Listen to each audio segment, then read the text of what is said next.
I've got 13 new ways to use this packet of ramen, and some of them are gonna surprise you. Ramen being able to get crispy is one of its superpowers, and I'm making crispy fried ramen tenders. I like to crush it while it is still in the bag. You can also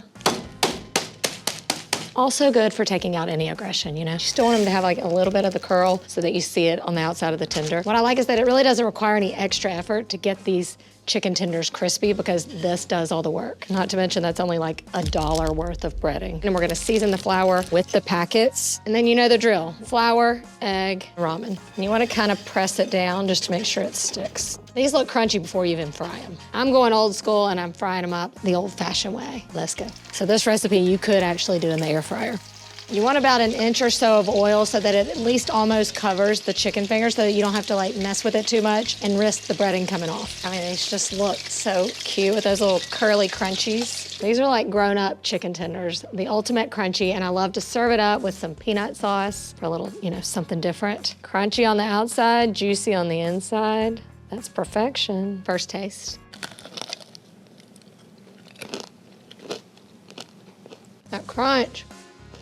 It's one of the best chicken fingers you're gonna eat. And I love because that ramen gives it almost like a hint of a little nuttiness on the outside. Starting off with a bang. Did you know ramen makes the most delicious snack mix? You gotta trust me on this. It was a fan favorite when we tested this out in the office. Starts out with ramen, of course, 3 packets to sit in the time to break out the rolling pin. You need something to grab onto. And then from here, you can be creative with whatever kind of snacks you like, whatever kind of nuts you like, and then for a little kick, some wasabi peas. By the looks of it, you can already tell it's gonna be a fun mix. Who'd have thunk it? And then we'll make our butter mixture. Similar to how we did like the old school Chex Mix that you make at Christmas, but with a couple twists. So you start with some melted butter. Then I'm gonna add in 2 of the ramen spice packs. I'm using the chicken flavor, but this is also a good time where you might could use that soy flavor of the ramen. A couple tablespoons of Worcestershire and a couple tablespoons of soy sauce. A teaspoon of onion powder and garlic powder and a 1/4 teaspoon of cayenne. Whoa, that's more than a 1/4 teaspoon, but we can handle it. If you don't like it spicy, you can leave out the spicy stuff like the cayenne and the wasabi piece.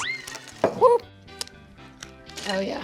Of course, this is going to get inhaled, but this also makes great gifts. To the oven we go. 350 for about 15 to 20 minutes. It smells so good. The only problem now is you have to wait on it to cool because it'll get a little bit crunchy as it cools. Y'all, just get ready. Here is your ramen snack mix, AKA one of the best things you've had in a while. Perfect bite. I can't explain how good that is. I really just wish I had a cold beer to go with it. Perfect hostess gift. Now we're taking a sweet take on the snack mix, and this time a cherry almond ramen granola. The perfect breakfast topping to some yogurt, trust me. Start by making a butter mixture. So I've got a stick of butter that I've melted. I'm going in with a 1/3 cup of honey, 1/4 cup of brown sugar, teaspoon of vanilla, teaspoon of cinnamon, and a 1/2 teaspoon of salt. Oh my God, that smells good. Then in goes the ramen. This time you want to discard the packets. The spices will not go well with this. To that, I'm going in with sliced almonds. Who knew ramen could do so many things? Then onto the baking sheet. This one bakes at 325 for about 30 minutes, and you want to toss it every 10 minutes or so.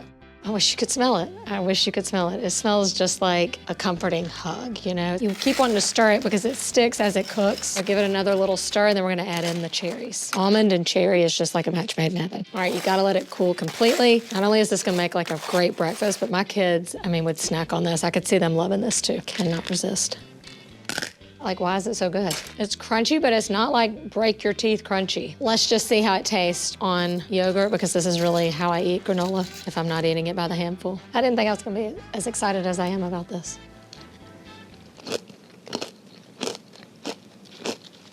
Nailed it. 1,000,000%, I would make this again. You should too.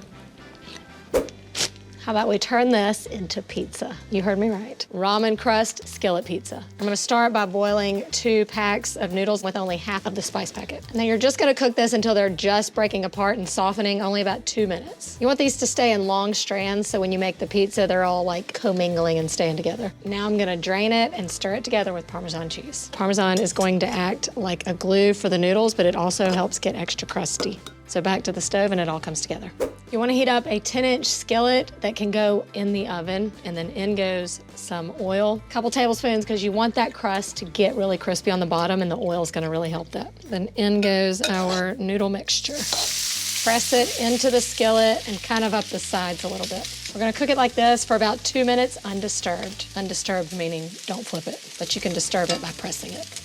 And now we're gonna add our toppings. I'm gonna go in with a little cheese on the bottom first, because that's gonna still act as our glue. You can top your pizza however you like. This is what I like. Off the stove and into the oven, 450 degrees for just about 15 minutes. It already smells just like pizza.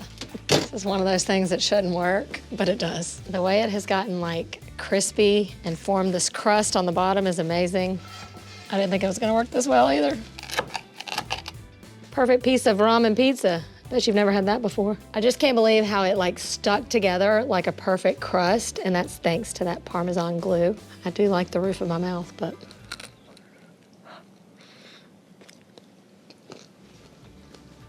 It shouldn't be that good. I was a little worried that the ramen might interfere with like a classic pizza flavor, but this does not. I feel like the Italians are gonna get mad.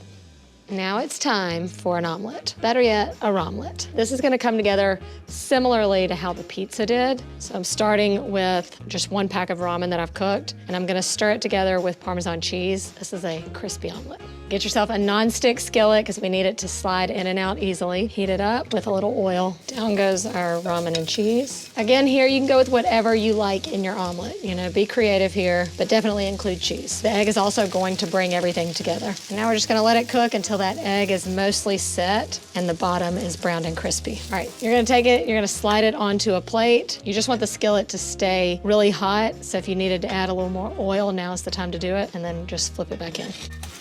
Look how pretty that looks.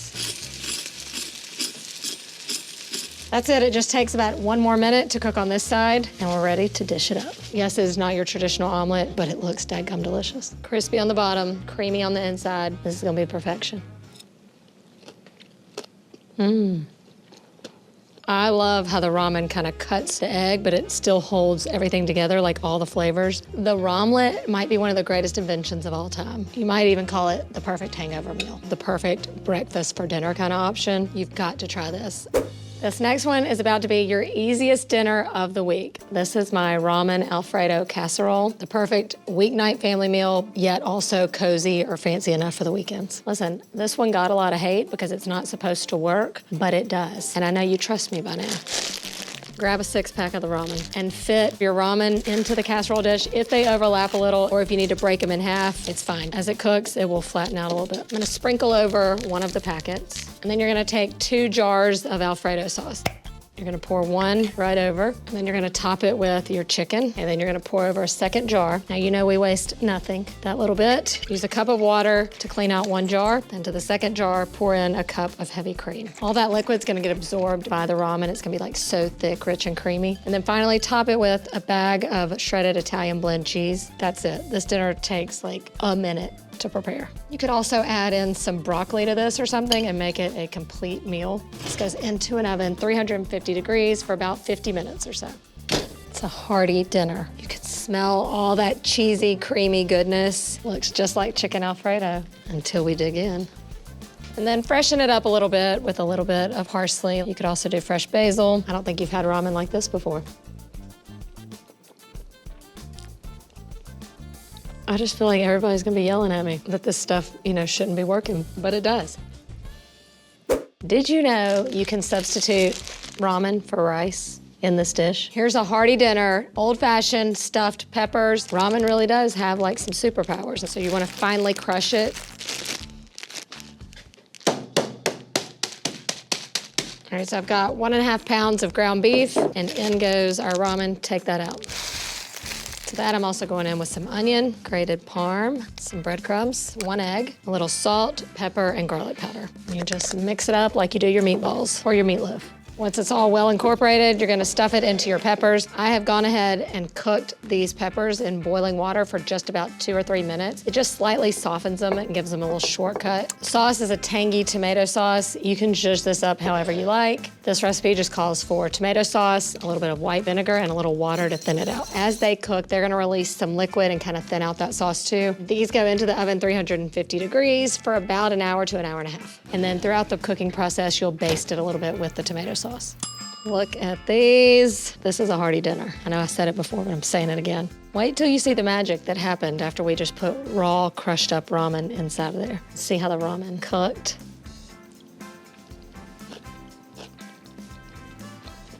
Tastes just like a stuffed pepper. I love it. Your family will love it. You gotta try it. Ramen Mac and Cheese is the ultimate upgrade to the old school packet. This will just cook 2 minutes until it's just softened because we're gonna finish cooking it in round 2. Before you drain it, reserve some of the water in case we need it later. All right, drain it and rinse it with cold water so it doesn't get all sticky. Pot goes back on the stove, and you're just gonna go in with a little bit of heavy cream and butter. This is like a single serving. This is the one you make when you're just craving that little comfort food. And we're gonna stir in just half of the packet. Then for the cheese, a little bit of sharp cheddar and a little bit of the good stuff. This feels like what I used to make in college, like in the dorm when you didn't have much to create with. I used to put a couple slices of American cheese on some refried beans. All right, that's getting like so cheesy, creamy, thick. And then you can use that water in case this tightens up too much. The fastest mac and cheese you'll ever make. Faster than what comes in the box. So you're not used to twirling your mac and cheese.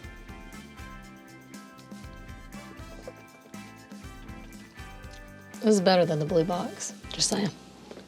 Ramen can be dessert. I'm gonna show you how I'm making haystacks. They're usually made with chow mein noodles, so ramen seems to be the perfect substitute. You just start with some butterscotch chips. You go in with some peanut butter. These are like the perfect like salty sweet snack. This is like my favorite kind. All right, then you just pop this in the microwave for 1 minute and then you stir it halfway between. This is obviously also one of the fastest desserts you'll ever make. Now it will get like hard fast again, so you gotta act a little quick. Stir it until it's well coated and then you'll see that it starts to look like hay. Don't try to make it perfect. You want it to like stick up a little bit. And as they cool, they're gonna harden and stick together. This is the classic combo right here, but you could also jazz them up a little bit and decorate them with some melted white chocolate or stir in a different kind of nut if you want. The hardest part right now is to wait until they cool. What we really just did was turn ramen into candy. How do they taste?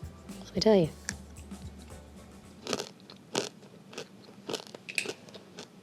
You would think you can't eat ramen like that like hasn't been cooked or anything, but it's like perfectly crunchy, yet also like light and airy. Another one for the books.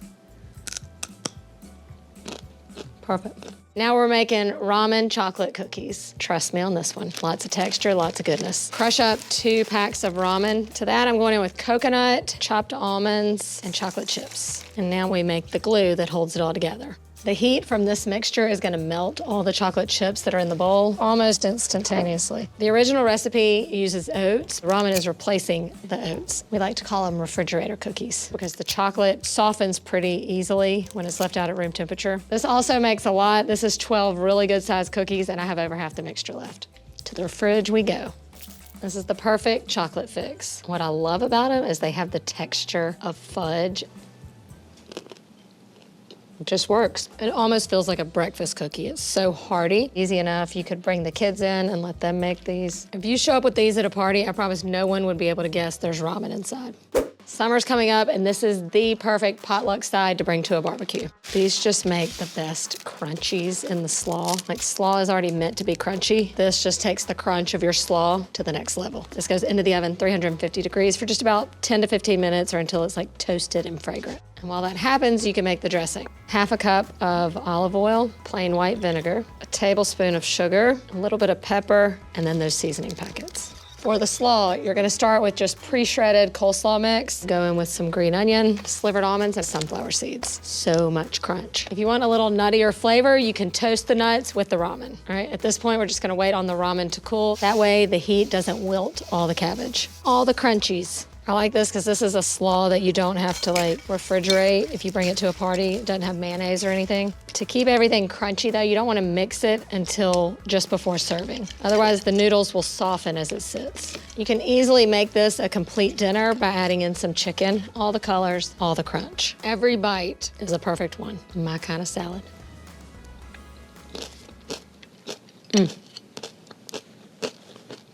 Beef and broccoli ramen stir fry is what's for dinner, and this is your fastest dinner of the week. Bulking it up with ramen is gonna stretch it further and you get more bang for your buck. So I've got some steak and bell pepper stir frying over here, and then I'm gonna cook my ramen. We don't need the packets here because we're gonna add a lot of flavor with another shortcut. At the same time, we're killing two birds with one stone by cooking our broccoli with the ramen. 2 minutes, that's done.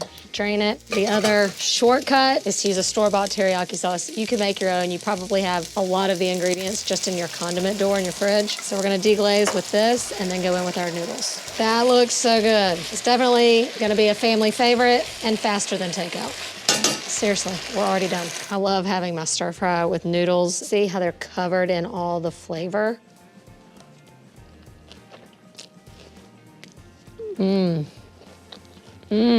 This meal costs way less than takeout. It's a home run. This one might seem obvious, but I've never done it, so I venture to think that you haven't done it. Ramen noodle soup. Listen, let me tell you why this is genius. You can't add just regular noodles in or it soaks up all the broth. These cook so fast and they don't absorb as much liquid, so you can toss them right in, and in 2 minutes, you're ready to go. You take your favorite chicken noodle soup recipe, and I just broke them up into like smaller pieces so you don't have like long stringy noodles in there. See, the noodles are cooked and I still have plenty of broth left. That's just smart. I love how they stay in little like chunks because that's gonna be the perfect bite in the soup. Act like I don't know what this is gonna taste like. It really is a whole new experience. You haven't had ramen like this, and you haven't had chicken noodle soup like this. That's it for ramen. Let me know in the comments if you tried any of these and which one's your favorite. I'm having a hard time deciding between the pizza and the crispy chicken.